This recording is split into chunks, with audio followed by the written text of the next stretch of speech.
이 시간 은혜 받으실 하나님의 말씀은 신약성경 마태복음 27장 23절에서 31절까지의 말씀입니다. 우리 다 같이 한 목소리로 함께 합독하시겠습니다. 빌라도가 이르되 어찌 미냐 무슨 악한 일을 하였느냐 그들이 더욱 소리질러 이르되 십자가에 못 박혀야 하겠나이다 하는지라. 빌라도가 아무 성과도 없이 도리어 밀란이 나려는 것을 보고 물을 가져다가 무리 앞에서 손을 씻으며 이르되 이 사람의 피에 대하여 나는 무죄하니 너희가 당하라. 백성이 다 대답하여 이르되 그 피를 우리와 우리 자손에게 돌릴지어다 하거늘 이에 바라바는 그들에게 놓아주고 예수는 채찍질하고 십자가에 못 박히게 넘겨주니라. 이에 총독의 군병들이 예수를 데리고 관정 안으로 들어가서 온 군대를 그에게 모으고 그의 옷을 벗기고 홍포를 입히며 가시관을 엮어 그 머리에 씌우고 갈대를 그 오른손에 들리고 그 앞에서 무릎을 꿇고 희롱하여 이르되 유대인의 왕이여 평안할지어다 하며 그에게 침뱉고 갈대를 빼앗아 그의 머리를 치더라. 희롱을 다 한 후 홍포를 벗기고 도로 그의 옷을 입혀 십자가에 못 박으려고 끌고 나가니라. 아멘. 또 한 절 말씀 보도록 하겠습니다. 누가복음 23장입니다. 누가복음 23장 1절에서 5절 말씀까지 제가 한번 읽어보도록 하겠습니다. 무리가 다 일어나 예수를 빌라도에게 끌고 가서 고발하여 이르되 우리가 이 사람을 보매 우리 백성을 미혹하고 가이사에게 세금 바치는 것을 금하며 자칭 왕 그리스도라 하더이다 하니 빌라도가 예수께 물어 이르되 내가 유대인의 왕이냐 대답하여 이르시되 내 말이 옳도다. 빌라도가 대제사장들과 무리에게 이르되 내가 보니 이 사람에게 죄가 없도다 하니 무리가 더욱 강하게 말하되 그가 온 유대에서 가르치고 갈릴리에서부터 시작하여 여기까지 와서 백성을 소동하게 하나이다. 아멘. 오늘 본문 말씀에 보면 마태복음 27장 그리고 누가복음 23장에 보면 예수님께서 이제 법정에 가서 이제 사형 선고를 받는 겁니다. 사형 선고를 받는 거죠. 예. 그런데 보면 대제사장들과 서기관들 바리새인들이 거짓말을 합니다. 세금 바치는 것을 못하게 한다라는 거예요. 그런데 예수님께서 뭐라고 말씀하셨습니까? 가이사의 것은 가이사에게 주고 하나님께 드릴 것은 하나님께 드리라. 그것은 뭐냐면 백성으로서 다해야 할 책임과 의무를 다하라는 거예요. 그리고 하나님께 예배하라는 거죠. 예수님께서 그렇게 말씀하셨는데 누가복음 23장 22절의 말씀에 보면 가이사에게 세금 바치는 것을 금하여 자칭 왕 그리스도라 하다이다 하니라고 그들이 거짓말하지 않습니까? 오늘 우리 사도신경 이제 네 번째 본디오 빌라도에게 고난을 받으사. 그런데 이 빌라도는요 예수님을 몇 번이고 세 번이고 살려주려고 했습니다. 그리고 빌라도가 그렇게 얘기합니다. 나는 그에게서 죄를 찾을 수가 없다라는 거죠. 그런데 대제사장들이 하도 뭐라 그러니까 이게 밀란이 일어날 것 같으니 그러면 내가 이 예수를 너희들에게 넘겨줄 터이니 너희가 알아서 하라라고 합니다. 그리고 그 피는 내게 돌리지 말아라. 그리고 물에 손을 씻고 그렇게 돌아가지 않습니까? 그랬더니 대제사장들이 그렇게 이야기를 합니다. 예, 알겠습니다. 그러면 그 피를 우리에게 돌리시고 우리 자손에게로 돌리시옵소서라고 이야기를 하죠. 근데 사실 본디오 빌라도에게 고난을 받으셨다라고 하는 그 말씀은 본디오 빌라도 한 사람의 이야기가 아닙니다. 우리가 지난주까지는 천지를 창조하신 하나님을 믿고 예수 그리스도를 믿고 그 다음 무엇입니까? 동정녀 마리아에게서 나심을 우리가 믿었어요. 그리고 십자가에서 고난을 받으시고 죽으시고 사흘 만에 부활하신 예수님을 믿고 이 네 번째 믿음 사이에 뭐가 들어가 있냐면 본디오 빌라도에게 고난을 받으셨다는 거예요. 동정녀에게서 탄생하시고 십자가에 죽으시고 부활하신 것을 믿는 그 사이에 본디오 빌라도에게 고난을 받으셨다라는 겁니다. 그래서 전능하사 천지를 만드신 하나님 아버지를 내가 믿사오며 첫 번째죠. 그 외아들 우리 주 예수 그리스도를 믿사오니 두 번째입니다. 그리고 세 번째 이는 성령으로 잉태하사 동정녀 마리아에게 나시고 이게 저번 주였고 그리고 네 번째는 본디오 빌라도에게 고난을 받으셨다는 겁니다. 우리가 이 본디오 빌라도에게 고난을 받았다라고 하는 이 내용은 우리가 믿는 내용은 아니지만 과연 예수님께서 본디오 빌라도에게 고난을 받으셨다라고 하는 의미가 무엇인가 아닌가요? 의미가 무엇이냐? 그럼 그 말씀, 우리가 신앙을 고백하는 거, 이 사도신경이 그 하나님의 말씀대로 우리가 배움을 신앙으로 고백하는 거 아닙니까? 그러면 우리가 그 신앙을 고백할 때 본디오 빌라도에게 고난을 받으셨음을 우리도 뭐 해야 되는 거예요? 신앙으로 고백해야 되는 거거든요.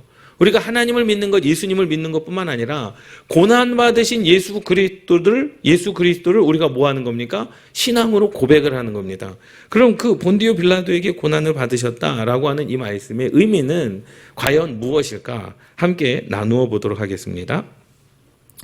여러분께 하나 여쭤보겠습니다. 우리가 지금 예수를 믿는다고 하는데 예수를 믿는다는 것이 정확하게 무엇을 믿는 것입니까? 지금 마음속으로 예수 믿음의 정의를 한번 내려보시기 바랍니다.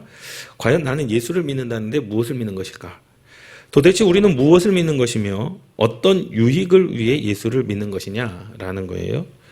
어떤 유익이냐? 사실 여러분 뭐 건강한 것 아니면 물질의 축복, 가정 가문의 축복, 자녀의 축복, 삶의 축복은요 부수적인 것들입니다. 그러니 여러분들이 눈에 보이는 모든 것들은 다 부수적인 것들입니다. 주된 것이 아니에요.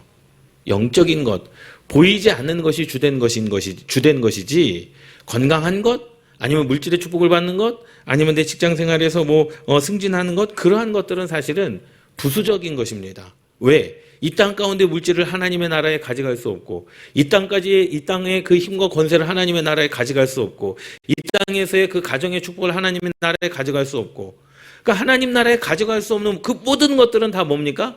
부수적인 겁니다. 이 땅에서 윤택하게 살아가기 위한 그런 부수적인 것들이지 하나님 나라에 우리가 가질 수 없는 모든 것들은 다 뭐라고요? 부수적인 것들입니다. 썩어 없어질 것이라는 거죠. 그런데 우리가 하나님의 나라에 믿음을 가져갈 수 있고 하나님 향한 예배를 가져갈 수 있고 금양로에 담긴 기도의 제목을 가져갈 수 있고, 그러니까 보이지 않는 것들은, 영적인 것들은 다 주된 것이지만 우리 눈에 보이는 현상들은 다 부수적인 것임을 여러분 깨달으시기 바랍니다. 그러니 우리는 어떠한 유익을, 예수 그리스도를 믿는다는 것이 어떠한 유익일까? 영적인 유익인 거예요. 결론적으로 말씀을 드리자면. 그래서 예수를 믿는다는 것의 정의가 그리 쉽지 않습니다. 수많은 이단들의 출현을 보더라도 금방 알 수 있습니다. 성경은요, 그러한 이단들의 가르침을 다른 복음이다, 예수님의 말씀이 아니라 다른 복음이다 라고 명쾌하게 정리를 해줍니다. 초대교회 때는 믿음에다 율법주의를 보탠 다른 복음이 있었고, 믿음만이 아니라 율법을 지켜야 된다는 거예요. 그래서 구원을 받아야 된다는 거죠. 그 이후로 수많은 다른 복음을 가진 이단들이 우후죽순처럼 일어나고 있는데, 우리 교회, 한국 교회를 모든 교회들의 벽을 뚫고 들어왔습니다. 지금 현재 이 땅 가운데 있는 그러한 이단들은 뭐냐?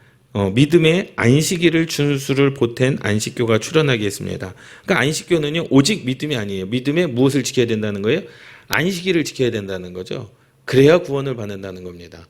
여러분, 구원은요, 두 가지입니다. 오직 은혜, 오직 믿음입니다. 이것 외에 다른 것으로 구원을 얻을 수가 없어요. 우리가 선행을 해나가서 구원을 얻는 게 아닙니다. 우리가 착하면 얼마나 착하겠습니까? 우리가 죄 없으면 얼마나 죄 없겠습니까? 이 구원이라고 하는 것은 하나님의 은혜가 아니고서는 될 수가 없죠. 그리고 오직 믿음으로만 구원받는 겁니다. 요한복음의 말씀에도 주 예수 그리스도를 믿으라, 그리하면 너와 내 집에 구원을 얻으리라 말씀하시지 않았습니까? 하나님이 세상을 이처럼 사랑하사 독생자를 주셨으니 이는 저를 믿는 자마다 구원을 얻게 하시는 하나님의 은혜인 줄 믿습니다. 그러니 우리가 예수님을 믿는 거, 구원은 뭐냐? 오직 믿음, 오직 은혜라는 거예요. 오직 믿음과 오직 은혜. 이거 외에는 다른 것은 다 뭡니까? 다른 복음입니다. 그런데 안식일에서는 그 믿음과 함께 무엇을 준수해야 된다는 거예요? 안식일을 준수해야 된다는 거죠. 여러분, 사실 그래요. 우리가 주일 성수를 빼먹었어요? 구원받지 못합니까? 아니요, 구원받을 수 있습니다. 하나님의 은혜로 구원받을 수가 있는 거예요. 그 어떠한 율법적인 것으로 우리가 구원받는 것이 아님을 여러분 깨달으시기 바랍니다. 하나님의 교회라는 집단은요, 안식일뿐만 아니라 유월절까지 지켜야 된다는 거죠. 예? 그래서 믿음도 중요하지만 유월절을 지키지 않으면 니네들이 구원받을 수 없다는 겁니다. 그리고 구원파에서는 믿음과 거듭남을 구별합니다. 믿음의 거듭남을 보태야 온전한 구원이 된다라고 가르치고요. 다락방에서는 믿음만으로는 부족하고 거기에 예수 영접이 보태져야 된다라고 합니다. 또 바곡스파에서는 믿음에다가 의인됨을 덧붙이기도 합니다. 그런데 보세요. 이 모든 것들이 내가 되고 싶다고 해서 되는 겁니까? 내가 의인이 되고 싶다고 해서 되는 겁니까? 아니요. 우리는 의인이 될 수 없습니다. 그러니까 하나님께서 저와 여러분들을 의인이라 칭하여 주시는 것이지 그냥 의인이라 칭하여 주시는 것이지 의인이기 때문에 의인이라 말씀하시는 것이 아님을 깨달으시기 바랍니다. 그래서 그 모든 이단들이 전부 예수 믿는 믿음에 대한 오해를 하고 있기 때문에 그렇게 목소리를 높여 자신들의 왜곡된 교리를 목숨 바쳐 피력하고 있는 거죠. 그러니까 예수 믿는 믿음은 믿음에 어떠한 것을 더할 수가 없습니다. 믿음에 어떠한 것을 더하는 순간 다른 복음이 되는 거예요. 믿습니까? 예? 11조를 해야 구원받습니까? 아니요. 주일 성수를 해야 구원받습니까? 아닙니다. 기도해야 구원받습니까? 아닙니다. 구원은 오직 믿음으로 주어지고 오직 하나님의 은혜로 주어지는 줄 믿습니다. 그런데 제대로 된 믿음 안에서 구원받은 자들은 제대로 된 은혜 안에서 구원받은 자들은요. 기도하기를 쉬지 않고 예배드리기를 쉬지 않고 하나님께 11조 드리기를 쉬지 않는다라는 거죠. 제대로 된 신앙을 가진 제대로 된 하나님과의 그 인격적인 만남을 가진 자들은요. 그 모든 것들을 뭐 하십니까? 하나님 앞에 드리려고 하는 마음이 있다라는 거예요. 그게 뭐예요? 사랑이라는 거죠. 뒤에 가서도 말씀을 드리겠지만 성도가 예수 그리스도를 믿는다고 말할 때 예수 그리스도의 하나님 되심과 그분의 하나님 아들 되심에 대한 지식은 기본적으로 전제가 되는 것입니다. 그건 귀신들도 알고 있는 것이죠. 우리가 예수를 믿는다는 것은 그러한 하나님이신 예수님께서 이 땅에 인간의 몸을 입고 내려오셔서 우리의 모든 죄를 대속하시는 제사를 한 번에 십자가에서 치르시고 우리를 그 죄에서 건져냈다는 것을 믿는 것입니다. 그냥 십자가 하나로 모든 것이 해결되었다는 것을 믿는 것입니다. 거기에 율법을 지키는 것이나 절기를 지키는 것이나 거듭남이나 예수 영접 혹은 의인됨 등이 보태져야 구원이 완성된다는 그런 이단 사설들에 대해서 절대 속지 마시기 바랍니다. 그 모든 것들은 이미 십자가 안에서 모두 다 해결이 된 줄 믿습니다. 할렐루야. 얼마나 간단합니까? 오직 믿음입니다. 오직 믿음. 행위도 아니에요. 뭐 안식일 준수도 아닙니다. 무슨 의인됨도 아니고요. 어떠한 그 예수님의 영접해야 된다. 그래서 주님 뭐 영접합니다. 아니요. 우리가 오직 믿음으로 구원받으면 성령도 무엇으로 주시는 거예요? 그냥 선물로 주시는 거예요. 내가 너희들에게 성령을 무엇으로 주리니? 선물로 주리니. 여러분, 선물이라고 하는 단어를 한번 생각해 보십시오. 우리가 강요를 해서 받는 겁니까? 아니거든요. 우리가 주변 사람들에게 친구들이 뭐 생일이거나 뭐 축하할 일이 있으면 그냥 마음이 사랑이 있어서 그냥 주는 거잖아요. 그 사람이 달래서 주는 게 아니라 사랑의 마음이 있기 때문에 주는 겁니다. 성령도요. 믿는 자들에게 주신 하나님의 선물인 줄 믿습니다. 그러니 우리는 예수의 십자가를 믿는 믿음으로 완전한 구원을 무엇로 받는 겁니까? 선물로 받게 되는 줄 믿습니다. 할렐루야. 그런데 다른 이단들은 뭐예요? 내가 무엇인가를 해야 받는 것으로 알아요. 아니요. 뭘 해도 받지 못했습니다. 하나님의 무조건적인 은혜, 하나님의 무조건적인 사랑인 줄 믿습니다. 그래서 오늘 우리가 함께 나눠야 될 말씀은 본디오 빌라도에게 고난을 받으사라는 이 대목이에요. 다른 것은 다 이해가 되고 다른 것은 다 우리가 믿어야 될 것들이거든요. 그런데 본디오 빌라도에게 고난을 받으셨다라고 하는 이 말씀은 도대체 뭔가? 예수님의 십자가 고난만을 가리키는 것이 아니라는 거죠. 십자가를 포함한 예수님의 전 생애를 아우르는 말입니다. 한마디로 예수님의 전 생애에는 고난의 생애였다는 것을 말씀해 주고 있습니다. 생각해 보실까요? 예수님께서 하늘 보좌를 버리시고 이 땅 가운데 오셨어요. 그때부터가 고난입니다. 그렇지 않습니까? 세상 속에서도 못 살다가 조금 가정 형편이 어렵다가 잘 살게 된 사람들은 그나마 적응할 수 있는데 잘 살았던 사람이 그 가정이 풍지박산이 나면 삶을 뭐합니까? 포기해버립니다. 왜 그런지는 잘 모르겠어요. 힘들어서 그렇겠죠. 삶의 그 차원이 좀 다르기 때문에 그렇지 않습니까? 그런데 하나님께서 한 천지를 창조하신 그 하나님께서 인간의 모습으로 이 땅에 오셨다. 낮고 낮은 땅 위에 오셨다라고 하는 그때부터가 예수님은 무엇입니까? 고난이죠. 고난 아니겠습니까? 인간의 모습으로 온 것 자체부터가 고난의 시작이었다라는 거예요. 예수님께서 복음을 전하실 때도 보세요. 예수님께서 뭐 로마에 대하여 재앙을 했습니까? 아니요. 많은 사람들에게 해를 끼쳤습니까? 아니요. 많은 사람들을 험담하고 시기하고 질투했습니까? 많은 사람들에게 어떠한 해악을 끼쳤습니까? 오히려 많은 사람들을 죽은 자를 살리시고 병든 자를 고치시고 천국 복음을 말씀하시면서 또 제 제사장들이 와가지고 예수님을 시험할 때에 여기 가이사의 돈의 가이사의 그림이 그려져 있는데 이것을 누구에게 드려야 되느냐 할 때 예수님께서 가이사의 것은 가이사에게, 그것은 뭐예요? 국민의 의무를 다하라는 거죠. 지금 우리가 로마의 그런 압제 속에서 있다라고 한다면 그 의무를 다하는 것도 그리스도인이 해야 될 일이다라고 말씀해주고 있는 겁니다. 그리고 하나님의 것은 하나님에게 드려야 되는 것이 마땅하다라는 거예요. 그러니 하나님께서 이 땅 가운데 위정자들의 그 권세도 뭐 하셨습니까? 인정하셨습니다. 그것은 뭐예요? 질서를 말씀하고 있는 거거든요. 이 땅 가운데서 질서, 우리가 하나님을 믿는다라고 해서 세상의 질서를 우리가 막 무너뜨리면 되겠습니까? 안 되는 거거든요. 그래서 우리는 대통령을 위해서, 국회의원들을 위해서 이 나라를 위한 기도를 끊임없이 해야 되는 줄 믿습니다. 그것도 우리의 책임인 줄 믿습니다. 할렐루야. 그래서 예수님은요, 한마디로 그냥 태어나면서부터 그냥 고난이셨죠. 그래서 오늘 그 앞에 오고 이 본디오 빌라도에게 고난을 받아서 앞에는 동정녀 마리아에게 나시고 그 뒤가 십자가에 못 박혀 죽으시고입니다. 예수님의 탄생과 죽으심 가운데는 예수님의 생애가 전부 축약되어 있어야 됩니다. 그런데 그 예수님의 전체 생애를 한마디로 요약한 것이 뭡니까? 본디오 빌라도에게 고난을 받으사입니다. 예수님께서 태어나시고 십자가에 죽으시고 부활하신 그 사이에 예수님의 인생을 한마디로 표현한다면 본디오 빌라도에게 고난을 받으셨다입니다. 그러니까 예수님의 전생에는 본디오 빌라도에게 당한 고난으로 축약이 되는 것입니다. 따라서 사도신경 속에 나오는 본디오 빌라도에게 고난을 받으사에서의 본디오 빌라도와 고난의 개념은 한 개인이나 그 개인에 의해 저질러진 어떠한 특정한 사건만을 가리키는 것이 아니라 하는 것을 우리는 알 수 있습니다. 생각해 보세요. 본디오 빌라도는요, 한 번도 예수님에게서 제가 있다라고 말한 적이 없습니다. 마태복음도 누가복음도 요한복음도 본디오 빌라도는요, 나는 그에게서 죄를 찾을 수 없다라 그랬어요. 그리고 오히려 예수님에게 가서 살려주려고 그랬습니다. 3번을 내가 너를 풀어줄 테니 이렇게 하면 안 되겠니? 라고 오히려 본디오 빌라도는요, 예수님에게 가서 어떻게 했습니까? 이해를 시키려고 그랬어요. 저 사람들이 죽이려고 하는데 왜 죽이려고 하냐? 나는 너에게서 죄를 찾을 수가 없는데 좀 이렇게 하면 안 되겠니? 라는, 그렇게 오히려 예수님을 어떻게 합니까? 설득하려고 했습니다. 그런데 왜 하필 사도신경에는 본디오 빌라도라고 그 한 사람에게 이로 말미암아 고난을 받으셨다라고 말씀을 하고 있는가라는 거예요.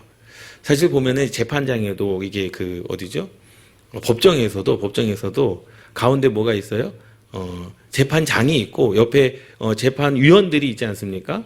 그런데 재판장 본디오 빌라도는 혼자서 무죄라고 생각하는데 옆에 있는 배심원들이, 옆에 있는 그 사람들이 위원들이 다 유죄라고 하는 거예요. 나 혼자만 무죄라고 하는 겁니다. 그럼 누구의 이름으로 사형 선고를 내려야 되는 거예요? 유죄를 선고해야 돼요? 재판장의 이름으로 그 사람에게 유죄를 선고해야 돼요. 나는 무죄라고 인정을 했지만 다른 모든 사람들이 유죄라고 하기 때문에 그 선포는 누가 할 수 있는 거예요? 재판장이 할 수 있는 거죠. 위원장이 할 수 있는 거거든요. 그러니까 본디오 빌라도가 뭐 한 거예요? 사형을 뭐 한 겁니까? 선고를 한 겁니다. 모든 말씀 속에서 본디오 빌라도는요, 예수님에게서 무엇을 찾을 수 없고 죄를 찾을 수 없고 예수님을 3번이나 풀어주려고 했고, 그리고 대제사장들의 마태복음의 말씀에도 그들에게 넘겨줄 때에도 손을 씻으면서 그의 피가 내게는 없다. 니네들이 알아서 해라. 라고 하지 않습니까? 사실 어떻게 보면 우리 입장에서 보면 너무 무책임한 행동일 수 있지만 그 빌라도는 뭐 했습니까? 예수 그리스도를 살리려고 하는 마음이 있었다라는 거죠. 그러니까 믿으려고 하는 마음은 아니었지만 그래도 사람의 입장에서 살리려고 하는 마음이 있었다라는 겁니다. 예, 또 보실까요? 그래서 오늘 본문을 잘 읽어보셔서 아시겠지만 본디오 빌라도는 예수님을 적극적으로 죽이려 했던 사람이 아닙니다. 빌라도는 예수님에게서 그 어떤 죄도 찾을 수 없어서 예수님을 3번이나 놓아주려 했습니다. 그런데 유대인들이 죽이라고 했던 것입니다. 그렇다면 사도신경을 좀 고쳐야 되지 않겠습니까? 본디오 빌라도에게 고난을 받으사가 아니라 유대인들에게 고난을 받으사 혹은 온 세상에게 고난을 받으사로 고쳐야 되는 거 아니겠습니까? 여기에서 빌라도는 당시 세상을 다스리고 있던 로마 황제의 대리인으로서 선 사람으로서 이 세상 권세 잡은 자의 대표로 등장하고 있는 것입니다. 그러니까 본디오 빌라도는 세상 권세 잡은 자의 다름 이름일 뿐입니다. 더 나아가 본디오 빌라도는 세상 권세 잡은 자의 세력 전체를 가리키는 것입니다. 그래서 성경에서 말할 때 세상, 이것은 우리가 살고 있는 세상이 아니라 뭡니까? 사단의 세상을 이야기하고 있지 않습니까? 그런 영적인 의미, 상징적인 의미가 있다는 거예요. 그러니까 본디오 빌라도에게 고난을 받으셨다. 이것도 본디오 빌라도 그 한 사람을 이야기하는 것이 아니라 상징적인 의미를 가지고 있다는 거예요. 그래서 라틴어 사도신경이나 영어 사도신경은 본디오 빌라도에게 고난을 받으사 이것이 본디오 빌라도 아래에서라고 기록하고 있습니다. 그러니까 본디오 빌라도의 영역 아래서 뭘 고난을 받으셨다는 거예요.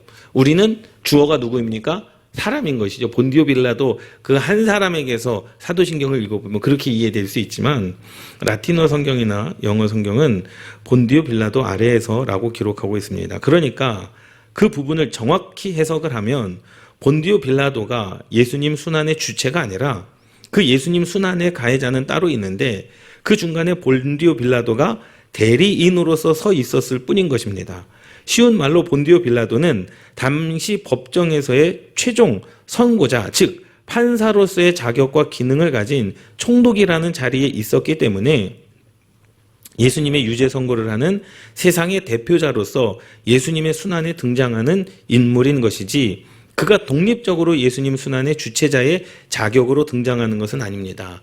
이해되셨습니까? 잘 읽어보시면 이해가 더 잘 되실 겁니다. 그래서 어떤 면에서 본디오 빌라도는 참으로 불쌍한 사람입니다. 괜히 그때 총독으로 있는 바람에 그의 이름이 지금 2000년이 넘게 전 세계 기독교인들에게 오명으로 불리고 있는 것입니다. 아울러 그 대목에서의 본디오 빌라도의 역할은 그 실제했던 본디오 빌라도에 의해 예수가 고난을 받았다는 사실에 기인하여 예수님의 고난과 십자가의 역사성을 확증하는 용도로 신앙 고백에 그의 이름이 들어가 있는 것입니다. 그러니 본디오 빌라도가 그때 당시에 그 재판장이 본디오 빌라도가 아니라 오인석이었으면 오인석에게 고난을 받아서 이렇게 기록되어졌겠죠. 예. 그러니 그 한 사람만을 의미하는 게 아닙니다. 그러니까 그때의 재판장. 보세요. 예수님을 십자가에 못 박은 것이 본디오 빌라도입니까? 아니거든요. 유대인들이거든요. 예수님을 따라야 될 자들이 예수님을 십자가에 못 박았습니다. 그들이 다 유죄라고 선포를 하는 거예요. 오늘 본문 말씀에서도 누가복음 23장의 말씀에서도 야 나는 그에게서 죄를 찾을 수 없다. 그런데 모든 유대인들이 더 소리를 높여 십자가에 못 박으라는 거죠. 밀란의 주체가 된다라는 겁니다. 예, 그러한 상황 가운데서 예수님을 죽인 자는 누구냐? 예수님은요 이 땅 가운데 태어나면서부터 고난을 받으셨고 또 예수님을 영접해야 될 사람들에게로부터 고난을 받으신 줄 믿습니다. 아멘. 3페이지 보도록 하겠습니다. 그러니까 우리는 본디오 빌라도를 생각할 때에 예수를 죽인 천인공노할 나쁜 놈으로 보는 것이 아니라 예수님을 유죄인으로 선고해버린 이 세상 권세의 총대표로 보아야 하는 것이며 더 나아가 하나님의 영광이 아닌 나라는 존재의 영광을 위해 살기로 결단하고 그렇게 살아가던 나를 포함한 모든 인류를 대표하는 자로 봐야 되는 것입니다. 오히려 유죄 선고를 받아야 할 죄인들이 마치 자기들이 무슨 대단한 권세를 가지고 있는 것처럼 착각을 하여 하나님의 영광을 위해 살아야 정말 행복할 수 있다는 복음을 전해주러 오신 예수님에게 유죄 선고를 내려버린 것입니다. 이것이 바로 인간의 죄 아니겠습니까? 성경은 우리가 믿음의 내용으로 고백을 하고 있는 그 예수의 고난을 우리에게까지도 연결시켜 적용하고 있습니다. 예수님께서도 수시로 제자들에게 세상에서는 너희가 환난을 당할 것이다. 세상이 너희를 미워할 것이다. 세상이 이리처럼 너희를 공격할 것이다. 라고 말씀하였습니다. 따라서 우리가 본디오 빌라도에게 고난을 받으사라고 신앙 고백을 할 때 그 속에 예수의 본을 쫓아 함께 그의 고난에 참여해야 하는 우리 성도의 고난의 필연성까지 들어가 있어야 하는 것입니다. 왜냐하면 예수의 삶이 고난의 삶이었다는 것이 확실한 사실인 만큼 우리에게 약속된 고난 또한 확실한 것이기 때문입니다. 아멘. 이것도 고백입니다. 예수님께서 제자들에게 뭐라고 말씀하셨냐면, 야, 너희가 나를 따르려거든 자기의 십자가를 지고 따르라고 말씀하셨어요. 또 제가 말씀을 드렸지만 그 12월 달에 이제 설교를 하면서 어떤 사모님이 그 죽으면 죽으리라고 하는 그러한 책을 쓰셔서 이제 간증을 했다라는 그 내용을 들려주시지 않습니까? 목사님이 복음을 전하다가 일제시대 때 어디로 잡혀갑니까? 감옥에 잡혀갑니다. 그런데 거기서 죽을 만큼 고통스러운 그 고문을 받게 되는 거예요. 그때 사모님이 질문을 합니다. 그때 기도하셨냐라는 거예요. 근데 목사님이 죽을 만큼 기도했다라는 거죠. 고통이 너무나 심해서 기도했다라는 거예요. 그때 그 사모님이 또 질문을 합니다. 그러면 그때 하나님께서 도와주셨습니까? 라고 묻는 거예요. 그때 그 목사님이 뭐라고 대답하셨습니까? 아니요. 나는 정말로 살고 싶어서 기도했고 너무나 그 고문이 고통스러워 기도했는데 하나님께서 그 상황을 그 상황 속에서 구원해 주시지 않았다라는 거예요. 그럼 하나님이 안 살아계시는 겁니까? 아니거든요. 스데반도 보세요. 스데반도 돌에 맞아 죽습니다. 복음을 전하다가 돌에 맞아 죽습니다. 하나님께서 스데반을 구원해 주셨습니까? 그 상황 가운데서 그 스데반을 건져 주셨습니까? 아니거든요. 예수님도 보세요. 십자가에 죽으실 때 이 잔을 내게서 옮길 수만 있으면 옮겨 주시옵소서. 얼마나 고통스러웠으면 그런 육신의 기도를 드렸겠습니까? 하나님께서 그 십자가에서 그를 내려오게 하셨습니까? 아니요. 죽음을 맞이하게 하신 줄 믿습니다. 사실 우리가 예수 그리스도를 믿고 구원받은 것은 가장 확실한 사실입니다. 분명한 사실입니다. 그런데 하나님께서 내가 예수 그리스도를 믿었다고 해서 내가 인생 가운데 천하무적이 되는 건 아니에요. 예수 그리스도를 믿고 구원받았다 할지라도 육신의 질병으로 고통받을 수 있습니다. 예수 그리스도를 믿고 구원받았다 할지라도 삶에 고난과 고통이 있을 수 있습니다. 예수 그리스도를 믿고 구원받았다 할지라도 우리는 인생 가운데 실패할 때도 있고 넘어질 때도 있음을 여러분 깨달으시기 바랍니다. 그것은 예수님께서 이 땅에 태어나면서부터 예수님께서 환난을 당하시고 예수님께서 이 땅 가운데서 핍박을 받으셨던 그 삶이 그리스도인의 삶이라는 사실을 믿습니다. 때로는 우리가 교회를 다니기 때문에 예수 그리스도를 믿기 때문에 손해를 볼 때가 너무나도 많고 예수 그리스도를 믿는 이유 하나만으로 세상에 손가락질 받을 때가 너무나도 많지 않습니까? 그것이 뭐예요? 우리는 이 땅 가운데서 예수 그리스도를 믿고 구원받고 사는 인생이지만 때로는 무엇이요? 세상에 고난을 당할 때가 있음을 깨달으시기 바랍니다. 할렐루야. 그 말씀을 하고 있는 거죠. 그 고백을 하는 겁니다. 여러분 그러한 상황 가운데서도 우리는 무엇이요? 구원의 본질이 무엇인가? 믿음의 본질이 무엇인가? 그것을 우리는 깨달아야 되는 줄 믿습니다. 새벽에 사도행전 말씀을 이렇게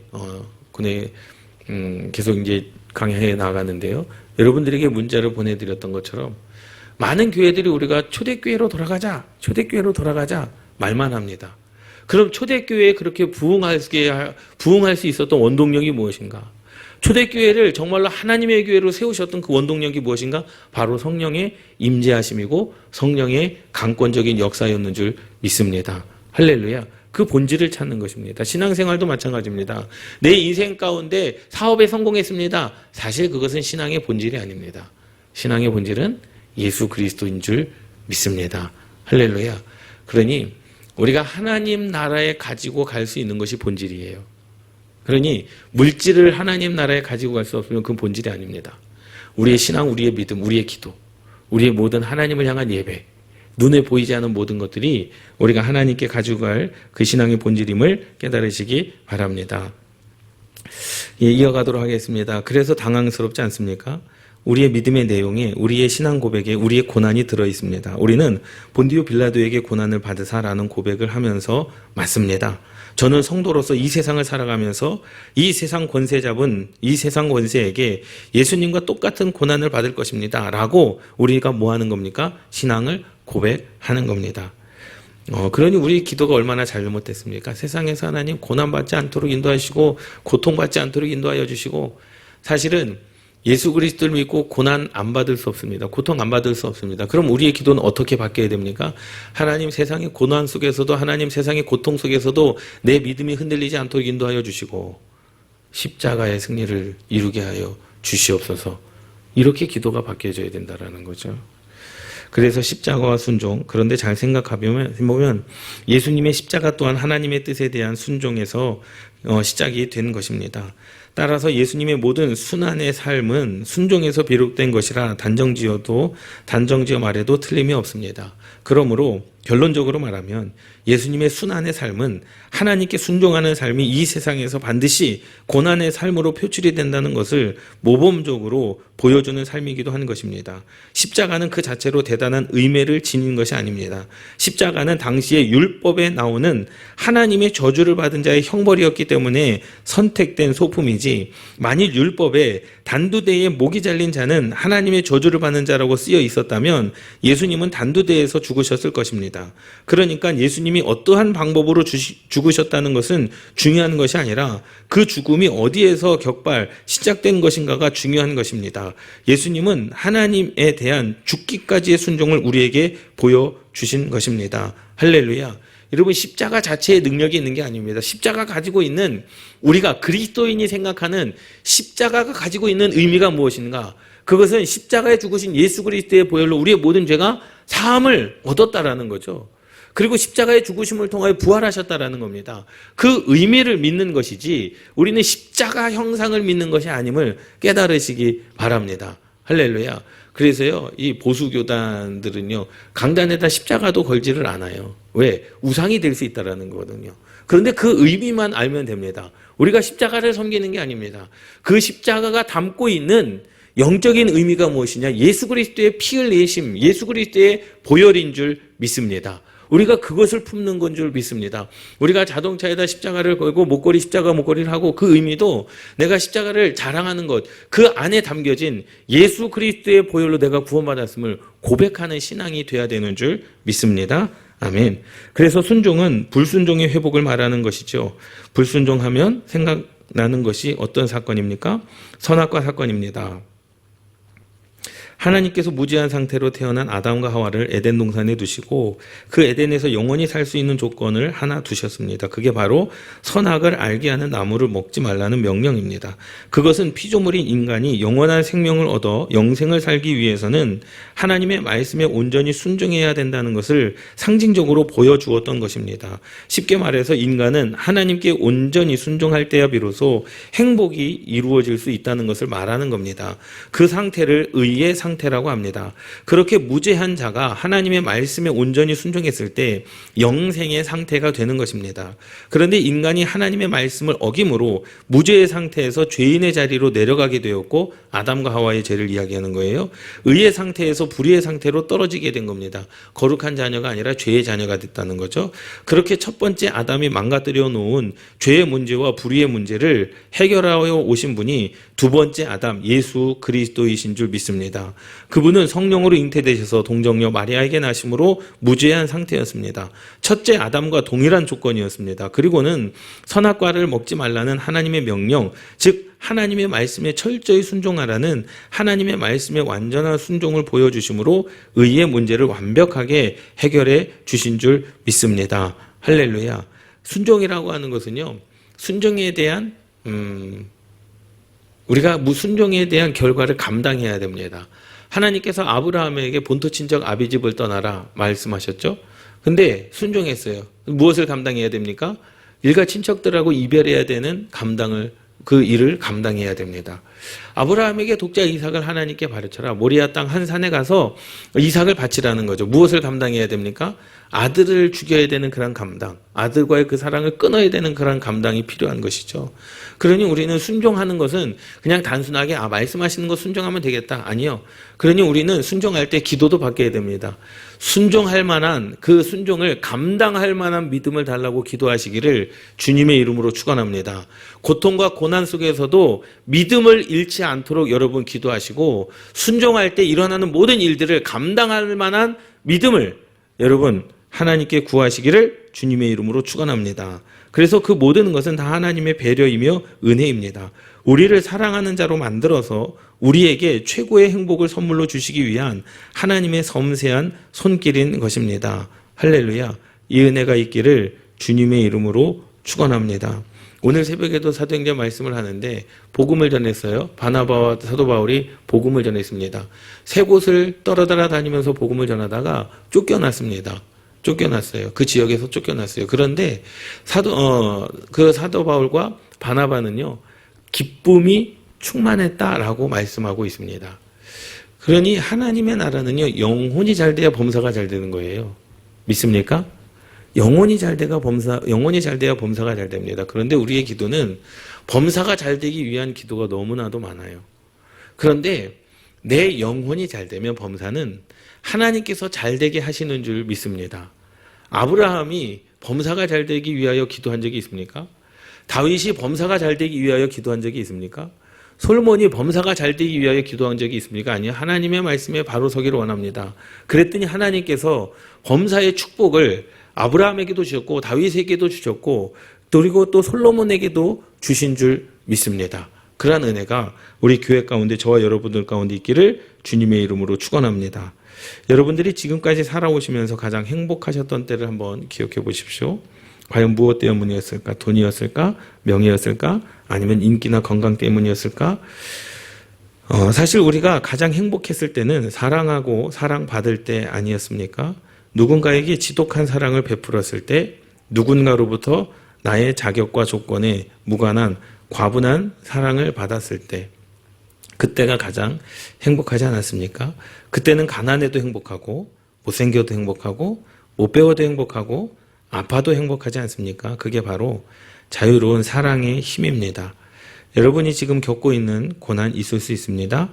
슬픔과 아픔이 있을 수 있습니다. 그러나 그 고난은 행복을 향한 하나님의 손길인 줄 믿습니다. 믿음 흔들리지 않도록 기도하십시오. 또 달게, 기쁘게, 행복하게 그것이 지금 현재 나의 고난일지라도 받으십시오. 그리고 그 고난 속에서 천국 백성의 자유로운 사랑을 세상에 보여주시기를 주님의 이름으로 축원합니다. 이것이 예수님의 부활 사건입니다. 할렐루야. 예수님께서 이 땅 가운데서 잘 먹고 잘 살고 고난받지 아니하시고 고통받지 아니하시고 죽으신 것이 아니라 예수님께서 이 땅 가운데 고난을 통하여 승리를 이루신 줄 믿습니다. 그러니 이 말은 뭐냐? 이 말은요, 고난이 있을 수 있다. 이것은 믿는 자에게 슬픈 일입니다. 그러나 그 고난은 이길 수 있는 고난이다. 이것은 또 우리들에게 행복을 주시는 줄 믿습니다. 예수님은 고난 받으셨지만 고난을 이기신 분인 줄 믿습니다. 그러니까 저와 여러분들도 어떠한 고난이 와도 시련이 와도 뭐 할 수 있습니까? 이길 수 있는 줄 믿습니다. 사람의 사랑의 힘도 굉장히 대단한 거예요. 예수님께서 태어나실 때 왕이 누구였습니까? 헤롯 왕이었죠? 아니요. 모세가 태어날 때 왕이 누구였어요? 바로였습니다. 근데 바로가 명령을 내립니다. 무슨 명령을 내려요? 히브리인 아이들, 태어난 아이들은 다 죽이라는 거예요. 왕의 명령이에요. 왕의 명령. 그런데 나일 강가에서 이 바로의 딸이 누구를 본 거예요? 히브리인의 아이를 본 거예요. 그러니 이 딸이 지금 집에 가가지고 아빠한테 아빠 나 이 자녀 키우고 싶어요. 근데 왕은 뭐라고 이야기를 했어요? 히브리 사람들의 태어난 아이는 다 죽이라고 명령을 했는데 자기가 명령을 해놓고 자기 딸은 지금 뭐 하겠다는 거예요? 히브리 사람 아이를 지금 키우겠다라는 겁니다. 예? 온 세상 모든 사람들 앞에서는 죽이라고 명령했는데 그 딸이 히브리 사람을 키우겠다라고 해서 왔으니 아버지가 어떠한 결정을 내렸을까요? 저는 그 말씀을 잠깐 묵상하면서 자식 이기는 부모는 없구나. 그렇지 않습니까? 얼마나 그 왕의 권위가 무너지는 행위입니까? 자기 신하들한테는, 군인들한테는, 히브리 사람, 산파들한테는 히브리 사람이 남자아이를 낳으면 다 죽이라 했는데 자기 딸은 그 히브리 남자아이를 지금 키우겠다고 지금 궁으로 데리고 왔으니 그 아버지의 권위가 얼마나 떨어지겠습니까? 그런데요, 자식 이기는 부모 없다고 그 바로 왕의 그 딸이 그 히브리인을 기릅니다. 누굽니까? 모세입니다. 이것이 하나님의 역사인 줄 믿습니다. 할렐루야. 그러니 때로는 우리가 인생 가운데 고난이 있을 수 있습니다. 없을 수도 있습니다. 그러나 그 고난이 있다 할지라도 우리는 좌절하고 실망하지 마십시오. 우리는 그 고난 속에서도 승리할 수 있고 이길 수 있는 줄 믿습니다. 이것이 우리가 예수 그리스도를 믿는 믿음. 이 땅 가운데서 고난을 받으셨지만 다음 주에 말씀을 드릴 십자가에 죽으시고 부활하신 그 주님의 부활이 저와 여러분들의 생명인 줄 믿습니다. 기도하시겠습니다.